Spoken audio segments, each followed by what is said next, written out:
Sunday edition of The Handle here on VSiN and DraftKings Network. Matt Brown, Mike Simich coming to you as always, proudly presented by DraftKings Sportsbook. We will talk lots and lots of Kentucky Derby strategy. It is Mike's week. This is his time to shine, baby. So be sure and hang around for all of that. Of course, we'll talk the NBA playoffs, the NHL playoffs. And Mike, while we're at it, we might as well go ahead and talk about what we saw yesterday. We said, hey, man, if you can hold this Cavs team to not scoring a ton of points, you can probably win this game, and that's exactly what the Magic did. They hold the Cavs under 90 points, even this series up at 2 games apiece. I ran incredibly pure on the under 201.5 to finish on the exact 201. Hey, man, that's what we said. We asked for that, actually, on air. I said, hey, score 201, just don't score 202. They did exactly that, and here we are with a 2-2 series.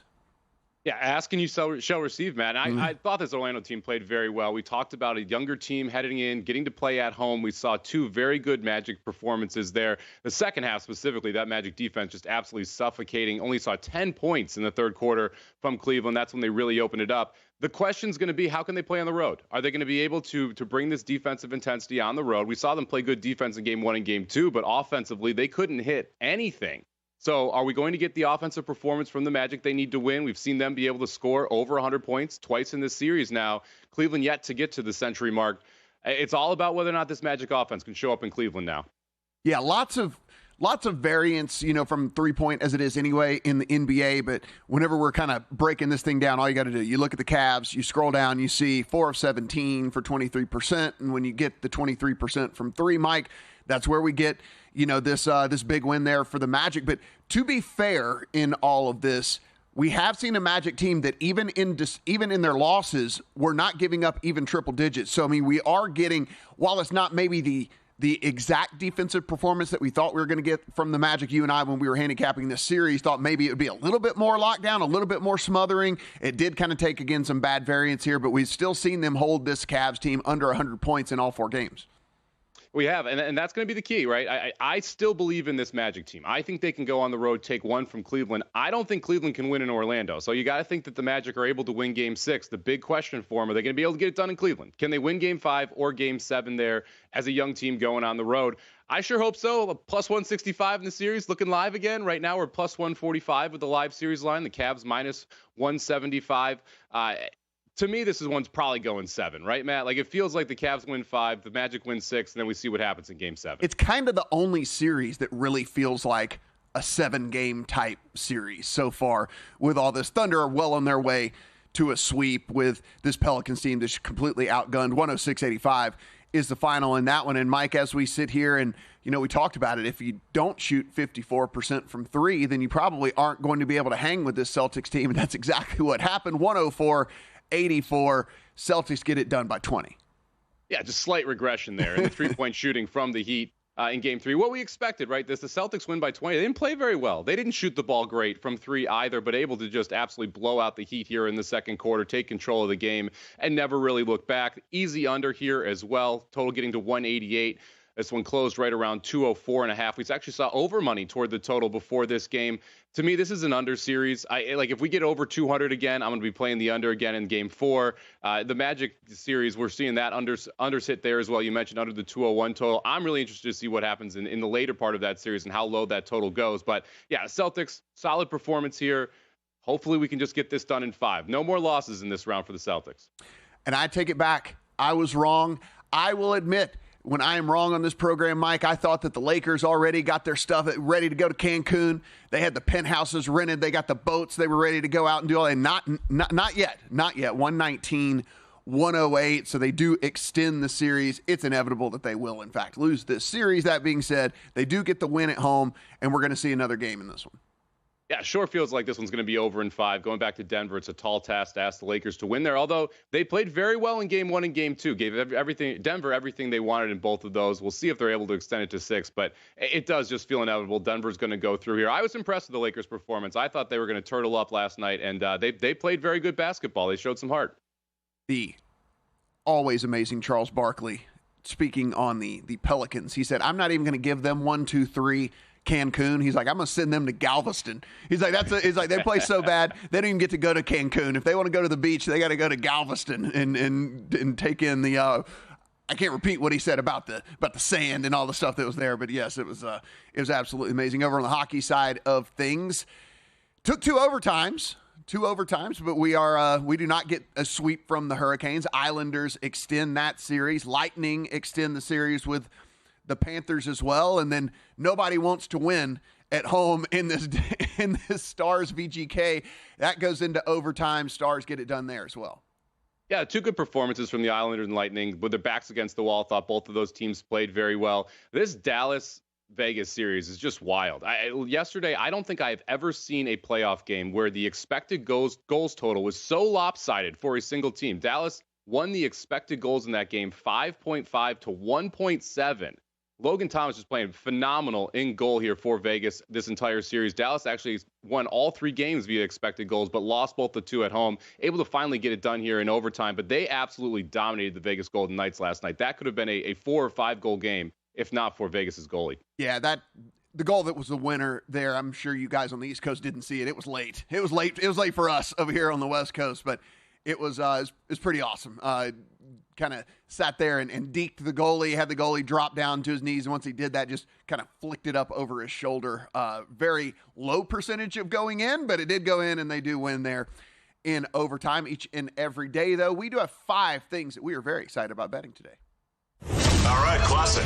High five. It's time for the Handles High Five. High five. All right. Number 1. Mike, as we know, everything's going to roll on here with the NBA playoffs, but we look to the third tip of the day in this Bucks-Pacers series, all the way out to 10 now in favor of the Pacers. 216.5 is your total. If you think the Bucks pull a stunner, plus 320. The reason this has gotten out of control is because you are going to be without not one but 2 of your big guns there in Milwaukee. No Dame Lillard, no Giannis in this thing, and without both of those guys out there, I mean, listen, we got a Herculean performance from Middleton last game, and they still couldn't get it done when Damian Lillard was still there. Now, really, really tough. I don't know if I'm willing to lay the 10 with the Pacers now at this point. We've gotten all the way out to double digits, but I think we are definitely looking at a win here in a Pacers team that's set up pretty good. If you look at kind of how the bracket broke down for them, set up pretty good. Yeah, this is a Pacers team that's playing very good basketball right now. Not a great matchup for the Bucks at all, even if you have Giannis and Lillard in there. Now they lose both of them. We've seen this line just balloon, too. This opened at 8.5. It's gotten up to 10.5 in some places. If you like the Bucks, just wait. And if you want to know how bad it is for them, I was looking through some player props, Matt. Their second highest player prop, Bobby Portis, get it with 19.5 points in this game. So they're expecting a lot out of Portis. Middleton leading the way with 26.5 from a player prop perspective. You just kind of wonder where the offense is going to come from. Indiana, not exactly a great defensive basketball team, so you expect you're still going to see some points here from the Bucks. But the question is just who, and then what are they going to do with this bench? We talked about the bench points last game, just 6 points off the bench. Now they're going to rely on one of those guys as a starter and try and figure out who else can play. Just a depleted Bucks team here. And we'll talk about kind of attacking this series. We talked about it yesterday, trying to take the Pacers in 5, seeing what that price is. We're going to talk about that a little bit in the next segment. Keep going. Number 2. We were denied some sweeps yesterday, Mike. We have a chance for a sweep again today. Over in the NHL playoff side of things, the Rangers will take the ice as minus 198 road favorites over the Capitals, looking to get it done in 4. Yeah, as a Rangers team, it's just a truck, and you're facing a Capitals team that's really lucky to be in the playoffs. They were one of the worst teams, expected to be one of the worst teams heading into the regular season. Played very well to get here. We saw that the two teams that were on the brink yesterday show up, play very good games. I expect we get the Capitals' best effort today. Not sure if it's going to be good enough to beat this Rangers team, though. It's going to be the first time I'm not laying the puck and a half in this Rangers-Capitals series with the Rangers. Of course, 3 other playoff games, Jets, Avalanche, Canucks, Predators, and Oilers, Kings. We will get Mike's thoughts on all of those as we progress. Let's keep going. Number 3. We're going to look at some of these rookie props that are already up over at DraftKings, Mike. So as we know, we have some decent ideas as to what we're expecting from these quarterbacks. We're going to look at quarterbacks. We're going to look at wide receivers, the situations that they step into, and whether or not we think that they're going to reach certain thresholds from either a yardage, touchdowns, whatever it might be perspective. Yeah, it's fun to have these props up so early. It's really interesting to see some of the quarterback props as well. We've obviously seen the NFL move toward a passing league, so these totals have ballooned up on some of these quarterback props. It's hard for me to really get excited about many of the overs on the yardage specifically, but excited to jump into these with you, Matt. Keep it going. Number 4. As I said, if you tune into VSiN over the next 6 days, you are going to see a lot of that man that's on the screen, not this one, the other one that's on your screen right now. Mike Samich is a horse racing dude, and even though I couldn't hit any of my trifectas yesterday, none of them hit. All my superfectas didn't hit either. What's going on with all this nonsense around here? I'm supposed to just win, Mike. It's supposed to be easy, you know. But it is. We got the post draws yesterday. We get the morning lines that all hit. Some interesting stuff that we will go through. I don't want to spoil the segment, but you know, you have your favorite in a less than ideal draw, so we'll get your thoughts on that as well. Yeah, a really interesting draw. Your two favorites really drew poorly in this spot. Fierceness draws a 17 post. No horse has ever won out of the 17 post. Now, if he gets a scratch, he'll move inside a little bit, so we'll have to follow that as the week goes on. But Sierra Leone, your other favorite here, draws the 2 post, sitting at 3-1 on the morning line. Atrocious draw for Sierra Leone, because now he has to close from the dead back of the pack, and he is going to be on the inside on the first turn, which is great. You're saving some ground. But, man, is he going to have to try and work out a trip to be able to pass all of these horses that are going to be in front of him with a ton of traffic, because you're not going to be open on the outside to be able to just roll down the outside. Wrap it up.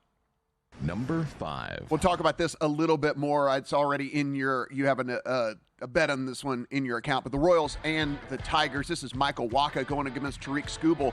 If you didn't know this, if you hadn't been paying attention to baseball, if you watch this game today, you will be watching the Cy Young favorite pitching. Yes, Tariq Skubal, your Cy Young favorite over at DraftKings. But when we get back, let's talk some NBA playoffs.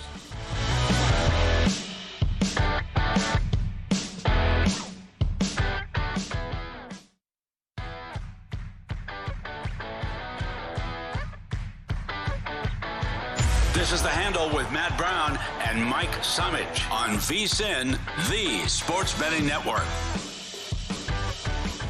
I don't care if you use Chrome, if you use Firefox, if you're a Safari, whatever it might be, but open that browser of choice and type in VSIN.com. Yes, VSiN.com. And when you do, you are going to see a really good-looking website that we put in a lot of work on. So go in, you can get all the splits, the articles, the odds, you get the tools, the guides, every single thing we do over there. And if you do it on your phone, yes, it's mobile optimized as well. New and improved, VSiN.com, VSIN.com. Matt Brown, Mike Samich coming to you here, VSiN DraftKings Network on a Sunday. Action-packed Sunday, tons of playoff games to talk about here. We will start in the NBA, in which we have a tip coming to you in less than an hour in the Knicks and the 76ers. This is 5.5 in favor of the Sixers at home. 209.5 is your total if you think the Knicks win this thing outright, plus 170 here, Mike. Look, you have a team in the Sixers that down the stretch didn't have Joel Embiid. Joel Embiid comes back, has put in a couple of Herculean efforts. We're wondering, kind of wonder about his conditioning at least a little bit, but that doesn't seem to be a really huge deal in all this. You have a Knicks team that I think flew under the radar for most people because they don't have really that superstar that resonates with, the people that are the talking heads, right? I mean, the Knicks were a very, very good, solid team all season long, but without the Giannis of the world or the Embiid of the world or LeBron, whatever it was, it seems like you didn't really hear a lot of chatter about this Knicks team. Come in as 5.5-point dogs here, and you say, too much. Oh, way too much here. What are we doing? Look, that game 3 was a perfect spot for Philadelphia. They lose both games in New York. They come back. They're going to be motivated. Everyone saw Embiid in the locker room after game 2 saying they're going to win the series. They're the better team. You had to expect that you were going to get Philly's best effort there in game 3. Embiid comes out, drops a 50-piece on him. Now the line moves, and I don't agree that this one should have adjusted from that game 3 side. We saw that the 76ers were favored by 4.5 in game 3. Now we jumped up to 5.5 here. To me, this is a good spot to get back on the Knicks. I think that they're going to keep it close here. I'm not sure they can win this game, but I do think this is going to be a very, very close game. Lost one player, Mitchell Robinson, their center. It's going to be interesting to see what we get from Hartenstein, who's going to be taking his position there. He's been a hot player prop, specifically with his rebounds and points overs. So we'll see what he's able to do on the inside. But I do like Brunson. I think he's going to be able to cut up this defense for the Sixers, and they're going to be able to keep this game close. I don't agree with the move here from 4.5 to 5.5, so I had to jump on the Knicks. Yeah, the latest coming out about 40 minutes ago is that Mitchell Robinson it's a significant discomfort is what they are saying. So I imagine not going to be out there. So that is something to, as you mentioned, from a player prop standpoint, I know everyone's going to be jumping hard and saying, and I don't know if there's a specific prop that I would say that is one that I would just gravitate towards. Maybe if you just think that the minutes uptick is going to be massive, maybe you just kind of go and you blanket it with just like a PRA or something like that, Mike, because I don't really know if we know for sure how he's going to contribute, but more minutes equals more opportunity, and maybe that's just more opportunities to get a little bit of everything.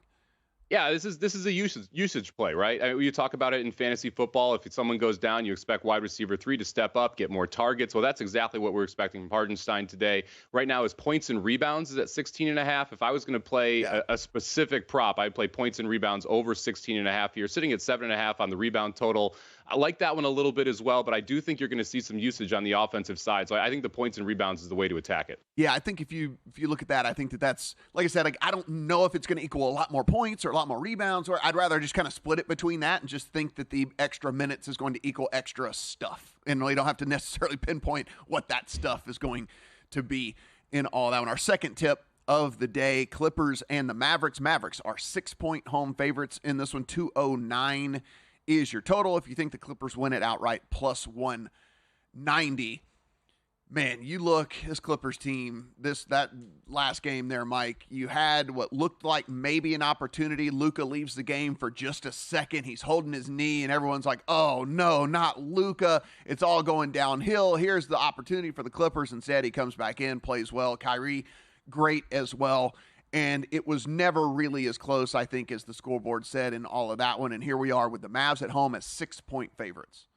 Yeah, it really wasn't that close. And we saw Kawhi also have some knee issues there. He ran on a fast break, able to get a dunk, hung on the rim for a good 5 seconds because he didn't want to land on his knee. And we saw him hobble over toward the bench afterwards. You got to be concerned about the Kawhi knee. We got the good James Harden. He played very well in Game 3, still not even close. The problem for the Clippers right now is Zubac's the best player in the series for him. And that just can't be when you've got Harden, you've got Kawhi, and you've got Paul George. George disappeared again in Game 3. Not a shocker there. He loves doing that in the playoffs. I laid the 5.5 with the Mavs. I think they are just the better team. I've got series bets on the Mavs. This would be a nice one if they're able to get it done and get the win. But I think the Mavs are just a better team. Again, Luka and Kyrie can get any shot they want at any time. And that's a problem when you're playing a playoff team. You got two guys that you can consistently go to. So willing to lay it again with the Mavs today. This is another one. I don't think this stops moving. I think we see 6.5, possibly 7 by tip. We're already juiced on the -6 side. This was -5.5 this morning. So I think you're going to consistently see Mavs money. So if you want to take the Mavs, get it in now. If you're interested in the Clippers, I would wait till game time. I think you get a better number. Yeah, I tend to lean a little bit towards the under in this one as well, with Kawhi being basically a non-factor from a scoring standpoint out there. And one of the things we always talk about how amazing Luka is top to bottom from an offensive standpoint. I don't know if you've noticed, Mike, he's played a little defense here in this series as well. And so I kind of look at this already slow-paced teams as it is. Kawhi not really being able to beat Kawhi. Maybe there's, again, a big lead type situation where we see this just slow down a little bit on the Mavs side of things. So for me, I have a lean towards the under. Kind of crazy. This was like 220 something when this series opened up. But I might end up on the under 209, under 209.5. There are some hooks still available out there as well. I don't hate the idea of looking toward that under. And your point on Luka is dead on. I mean, game 2, if you watch the fourth quarter, Luka Doncic was the best defender on the floor. The Clippers kept switching to him, and they were getting bad shot after bad shot and man-to-man defense. He was holding up extremely well against guys like Paul George and Kawhi Leonard, which is not what you would expect. I also don't hate looking at Kyrie Irving's player prop here, Matt. You can get the over 23.5 points. If you are worried about that Luka knee at all, it seems like Kyrie would have a big scoring game if Luka's not able to get it going. Third tip, we talked about this in the opening segment, Bucks and Pacers, going to be a rough go at it here for the Bucks. They are 10-point dogs on the road to the Pacers, 216.5 if you think they pull the upset, plus 320 for the Bucks on the money line. As we mentioned, no Giannis, no Dame. And with that, Mike, I just don't think the firepower is going to be there. Really, I think the handicap in this game comes down to, do you think double digits is too much? I don't think anybody is going to be making a strong case that the Bucks are going to be able to pull the upset in this game. I don't think that, I haven't really heard anyone doing that. I haven't seen a lot of people take the stance that when this was sitting 9 when it opened, that 9 was, but now we're at double digits. How do you feel about double digits? It's just something about the NBA and double digits just makes my stomach turn. Well, we also saw in game 1 a couple of these series, the team that was missing a player, Kawhi out for the Clippers. That was the Clippers' best performance. Giannis out for the Bucks. That was the Bucks' best performance in this series. You kind of wonder if you're going to get better efforts from some of these role players who want to step up. And this Pacers defense, not exactly something you want to hang your hat on. And so the question is going to be, can the Pacers run them off the floor? I'm not interested in playing this on either side. I'm not sure what we get from this Bucks team. Again, I mentioned Portis, your second leading projected scorer in this game for the Bucks. That's not a good sign when you're in a playoff series, Matt. So I went a different direction. I talked quite a bit about this series before it started. I took the Pacers in 6 games at plus 380. I kind of hedged in a way. I took some Pacers in 4 or 5 games now. So if they win these next 2, you're able to cash this one. That's at plus 125 right now. It feels like they win game 4. I don't know. We'll call it 75% of the time, Matt, somewhere in that range. Then you're setting up for game 5 where I don't look, Achilles, that's not a injury you're coming back from quick. And we still haven't seen Giannis in this series. If you're missing Lillard and Giannis in game 5, you're going to see this Pacers team be a big favorite again. So I was willing to play Pacers in 5 plus 125 here. Yeah, I considered Pacers first half, where the Bucks are trying to figure out what to do without Dame and without Giannis out there, and then maybe the Pacers just first half kind of drum a little bit, and then maybe there's halftime adjustments for the Bucks or whatever it might be. I haven't gotten there quite yet, but I think if I do get involved in that one, it would just be the Pacers on the first half. And then finally, the Wolves and the Suns. This is Wolves as 1-point road favorites over the Suns. 212.5 is the total. Yeah, I mean, this series is one of those that I just didn't want a piece of before it. We saw the Suns win the regular season series 5-0, yet the Wolves up 3-0 here. Edwards has been phenomenal for the Timberwolves throughout this series. For me, this is Suns or pass. I do think we get a decent effort from the Suns here, but I really don't have any interest in backing either of these teams at this point. Just looking forward to the second-round matchup with the Wolves now. Yeah, this Suns team, man, what a waste. Feels like what a waste, right? It just feels like a waste with them. But you could totally see it coming, right, Matt? Do you really think Bradley Beal was going to be that guy that we saw for the last 5 games of the regular season once we get into the playoffs? Durant's getting older, Booker. They haven't really figured out how to play together as a team, and you're thrown into this playoff series with a Wolves team that does understand how to play together as a team and just got Karl Anthony Towns back. So not shocked this is how we're going. But again, this was this one series that I just shot to the moon and had no interest in betting. On a week like this, we have to break up the hockey and horses segment. We have to devote too much time to the horses part of it, but we will get Mike's thoughts on hockey when we come back here on The Handle.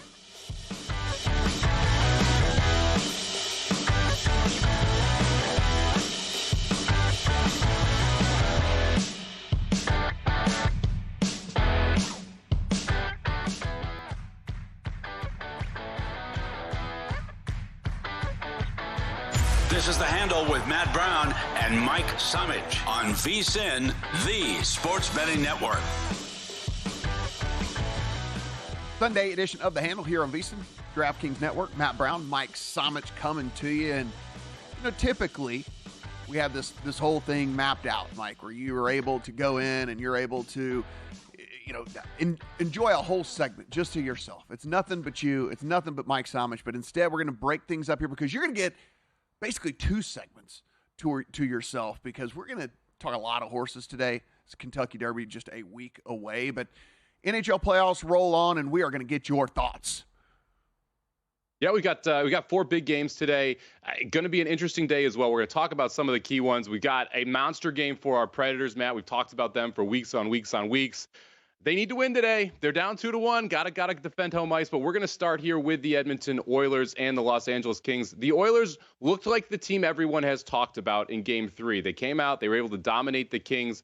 in that critical third game. Game 4 today, playing in Los Angeles. I think the Oilers are able to go out and do the same thing. I like this Oilers team, specifically the matchup against the Kings. The Oilers offense is high octane. They're able to score, and the Kings can't quite keep up with them. Also have a big-time edge on the power play, and they've been able to get the Kings into the box by using their speed. Going to look at a little bit bigger number here. We're going to go to the Oilers minus the goal and a half, plus 160. It's a scenario where I expect the Kings, if they are down one, are going to pull their goalie pretty early because this is a big game for them in Game 4. They need it as well. But I do think the Oilers able to match that energy that we saw in Game 3, Matt, get them over the hump here and be able to get that lead in the series here, 3-1 heading back to Edmonton. So we're going to lay the goal and a half today with the Oilers, plus 160. Next game, we talked about this Canucks team, we talked about this Predators team. A must win for them when they're at home and they have to win these games. They have played very, very tight defense. And this is a series where we're just not seeing very many shots on goal. We haven't seen a single game in this series get 250 shots to this point. So I expect we're going to see something very similar. There were just 8 shots in the first period of Game 3. Let's look to the under first period here right now, under a goal and a half, minus 120. I like the under 5.5 as well. This, again, has been a very defensive series, not a lot of shots on goal, and you've gotten good goaltending from UC Saros.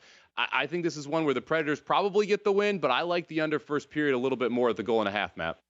Look at you, buddy. Look at you stepping. I mean, here's the thing. If you know one thing about Mike and his hockey, he's looking at puck lines, man. Puck line, we got to get a new nickname for you. I know everyone looks at you as like the horse guy or something like that, but I mean, I wish your name was began with a P, because you could be like Puck Line Pete or something, like Puck Line Paul or whatever. Like that'd be amazing, but we can't go in that direction. So let's take a look at another couple of bets that are in your account. You like the Jets as well.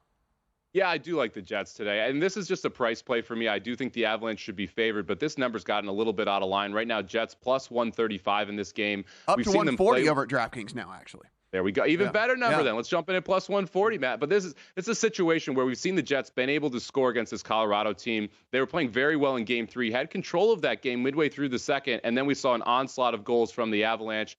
I trust this Winnipeg team to be able to bounce back again. Another big game for them, down 2-1. They don't want to go back home down 3-1. So this is going to be a big spot. I think we're going to get a very good effort from this Jets team. And while I do respect the Avs, the pricing for me has just gotten a little out of line. I thought this should be closer to plus 115, plus 120. We've seen it float all the way up to plus 140 now. So I'll take a little bit of a slice of the Jets here today. Yeah, this one, again, that one is about 2 hours from now. So the first puck drop of the day is that Jets-Avalanche game. Up to 140, as Mike mentioned, minus 166 if you like the Avalanche as home favorites. 6.5. We have a 6.5 there in that one, Mike. We talked to Jeff Ulrich last week, and he mentioned this is one of the series he thought was going to consistently go over, and that's what we've seen in this series. Both these offenses can score. The Jets have the better goaltender. Eventually Hellebuck is going to step up and steal a game. I think today's his option. I wouldn't touch the over-under. I do think you're going to see a little more defensive-style hockey from Winnipeg in this spot. And again, Hellebuck has not played his best in this series yet. At some point, that is going to come. Hopefully it's today. Second game, Canucks and the Predators. Our Predators. Mine and your Predators. The world's Predators. It seems like everyone was on the Predators. What are you looking at here? We're going to take the under first period here at a goal and a half. Again, not a lot of shots in this series. I do like the Predators today as well. They're short favorites, but I've got enough liability on them winning the series, winning the Stanley Cup, so don't need to get more Predators action here. But again, do like the under in this spot in the first period. Just 8 shots on goal in Game 3. Haven't seen 50 shots in any game. I like the under 5.5 as well, but I targeted the first period here, Matt.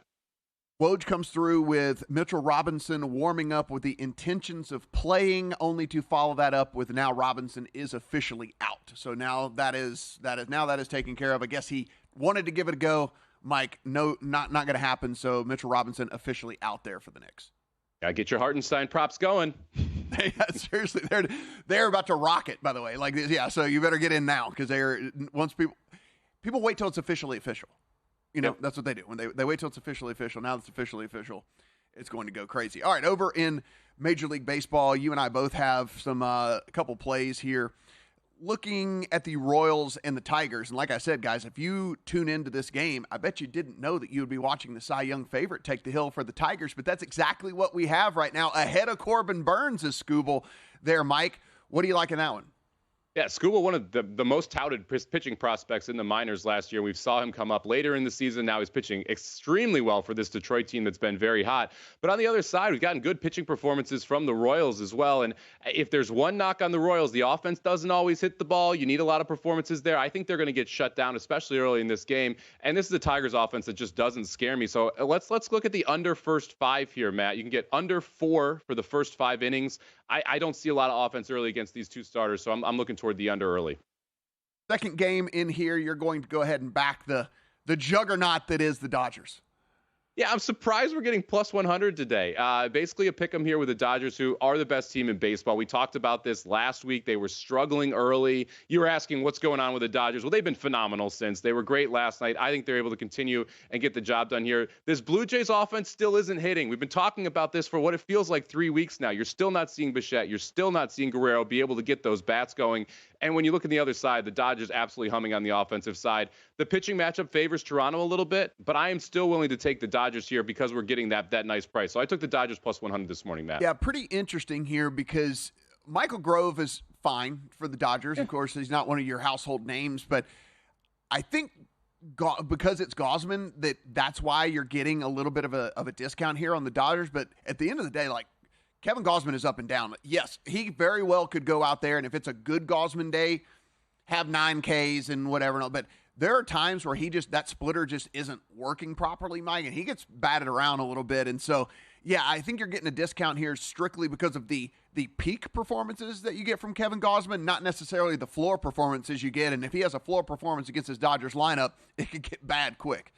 It really could, and that's a big part of this. Is like I just don't trust Gausman to consistently go out there and pitch well. And Grove, you mentioned, he's not bad. Like he's okay. He's a serviceable starter. And when you get into the bullpens, it's advantage Dodgers as well. So for me, we've got an advantage on the lineup side. The pitching, I will give the slight edge to Toronto, but I just don't think that the slight edge deserves to be a minus 120 favorite in this spot. It feels like the Dodgers should be a short favorite, and so when we're getting 10-15 cents of value, I think you got to take it.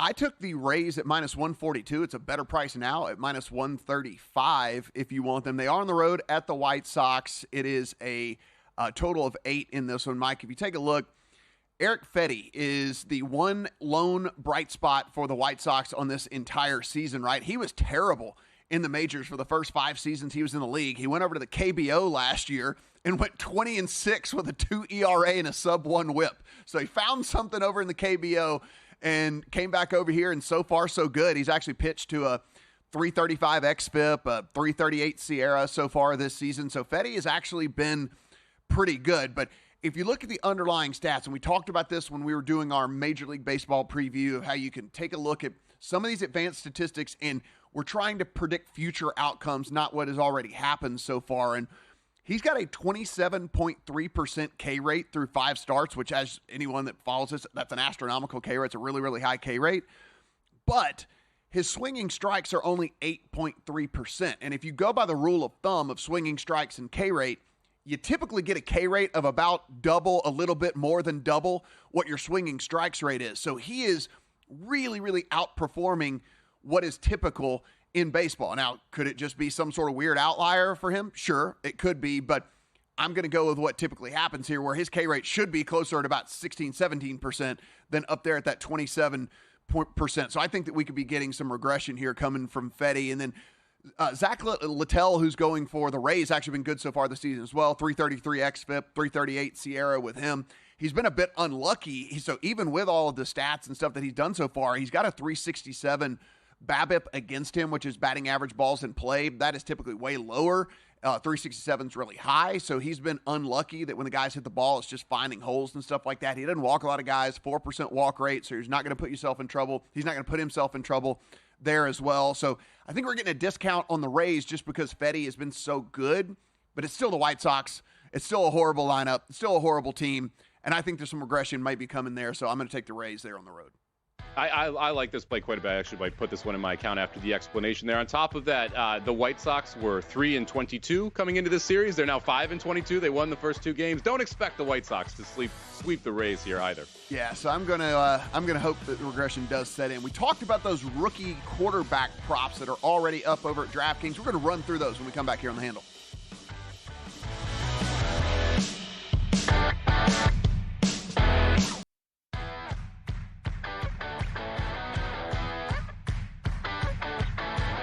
This is The Handle with Matt Brown and Mike Summich on VSiN, the Sports Betting Network.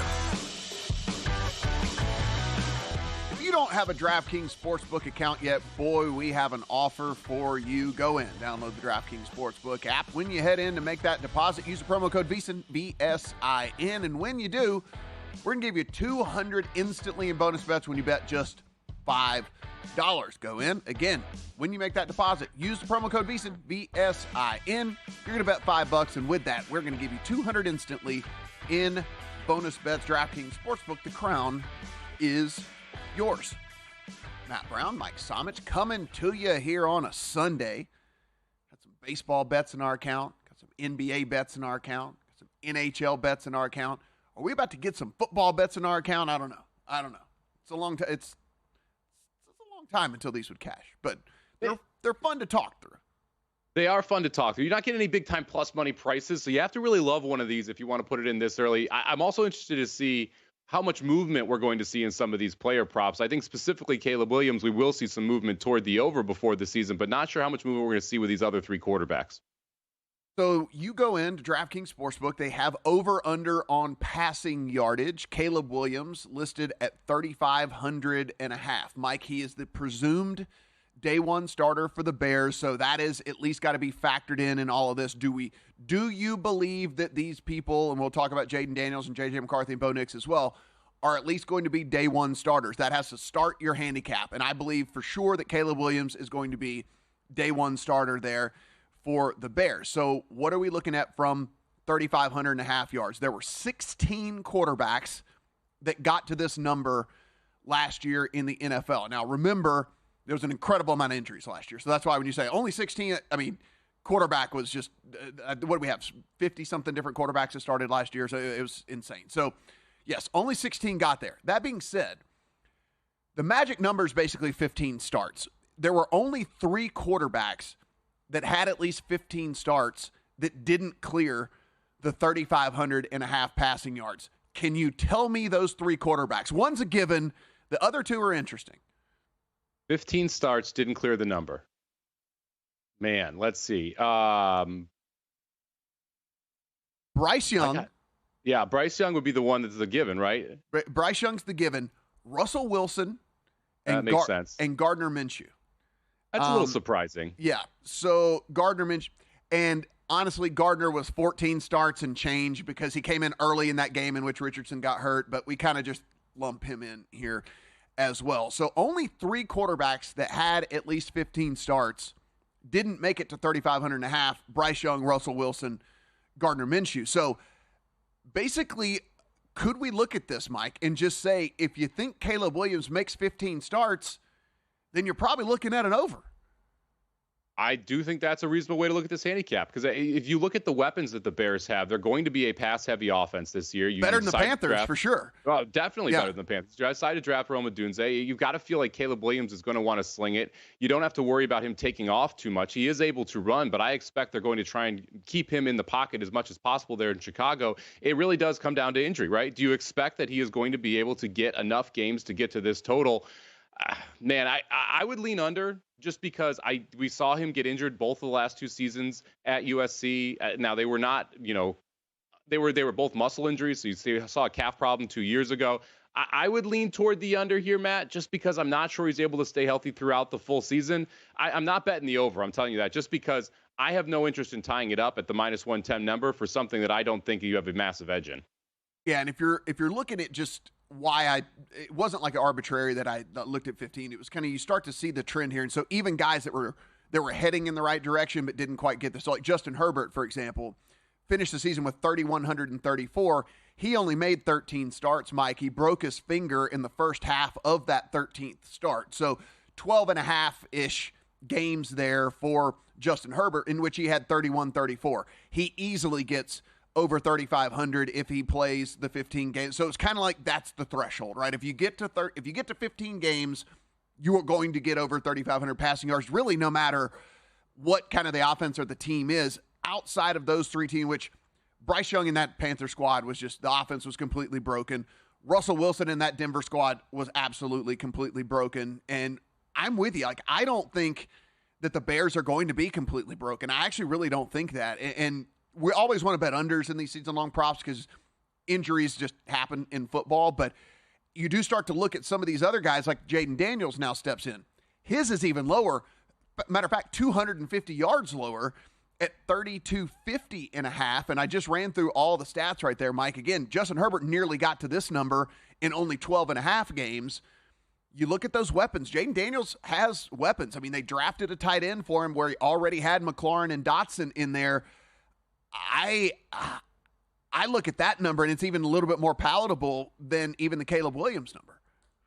To me, this one's actually less palatable. I'm more worried about Daniels getting hurt than I am Caleb Williams. I mean, I mentioned that Caleb Williams has had injury issues at USC. Daniels doesn't really like to slide, and that becomes a problem when you get into the NFL. He doesn't have the Anthony Richardson-type body, and we saw Richardson, who's not a big slider, got crushed early in that season, only ended up playing 3+ games for the Colts. I'm concerned you're going to see Daniels get lit up at some point during this regular season. So for me, this would be under a pass just because I do think injury could be a concern with Daniels. J.J. McCarthy comes in at 31.50.5, so he is sitting there 100 yards under where Jaden Daniels in. We think day one starter in Williams. We think day one starter in Daniels. I think very likely day one starter with McCarthy, though it's not necessarily as written in stone as it is with Williams and Daniels. Wouldn't you imagine if they were targeting McCarthy the whole time in this process, Mike, if McCarthy really does translate, again, you and I talked about this leading into the draft a million times. We're not talent evaluators. The guys who are think that he is a prototypical NFL quarterback that could have a ton of success. If that's the case, do you really think they're going to sit him? Do you think he doesn't start until week 3 or 4 or something like that? Because I kind of lean towards day one starter for McCarthy as well. I think he is going to be a day one starter, and it makes sense just from a team building perspective as well. This Vikings team believes they can make the playoffs. And the sooner you have McCarthy under center, the better chance that he's going to be playing well toward the end of the season. So I expect McCarthy to start day one, and this is the one I would take the over on.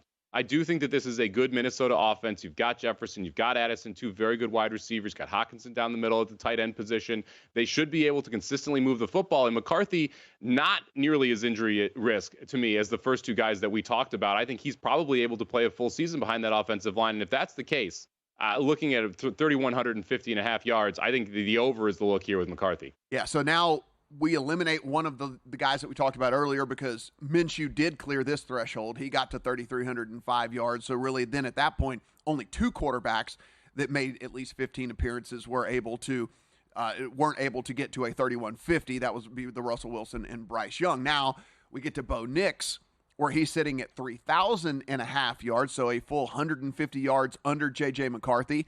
Not written in stone that he is going to start day one at quarterback, and I think that makes this one at least a little bit more risky, Mike, if you were betting this early. Now, of course, you can wait and you can see what this what comes out of training camp and all that, but the problem is this number could also move if it comes out that he's definitely going to start for them. So there's a little bit of risk, I think, with Bo Nix.